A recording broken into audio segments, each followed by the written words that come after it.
Gaurko Errioxan kontrako partiduen, garaipena lortu dugu, 2-0 batekin. Egiz esan lehenengo bi golak nahiko bizkor etorri die, eta gero partidun zier eurek gogotxo ibili die, ez tozkuela bapebe disfrutetan gure jokuaz.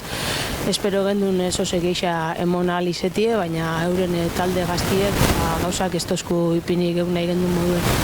Oso gogor eta taldeko pilaketa handixe jokalari aldetik zelai erdixen, eta pixkan nazta hoinga, eta ez dugu bestia atezaina, bigarren parteko atezaina ez dugu probau behin, eta pixkat sensazio arraro batekin amaitzu dugu, baina bigarren lehenengo fase honetan lortu bigendu zan 6 puntuek lortu dugu bai, eta esagen du mugun talde oso ona daukegu, eta badaukegu pilo bat gauza hobetzeko, eta bigarren urrezko fase honetan ondino gauzako hobeto ditzeko.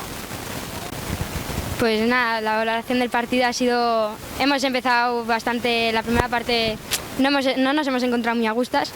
Luego la segunda parte teníamos muchas ganas de salir, pero hemos ido bajando, les hemos dado muchas opciones y no nos hemos sentido a gustos dentro del partido, y creo que tenemos que mejorar mucho más y seguir entrenando para llegar a tope a la segunda fase. Pues esta experiencia ha sido muy bonita, hemos estado los 4 días súper a gusto todas en equipo y con muchas ganas de competir y con el objetivo siempre en la fase final, y creo que como equipo hemos estado muy bien y llegaremos a la fase muy dura, muy fuertes.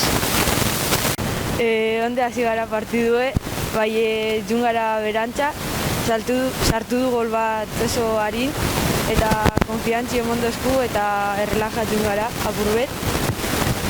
Eta gero bigarren zatizen hasi gara oso errelajatute, eta La Riojakoek hasi dira sarratu gehiago, eta ezin izan guztopa huekuek, eta ez gara geratu zet.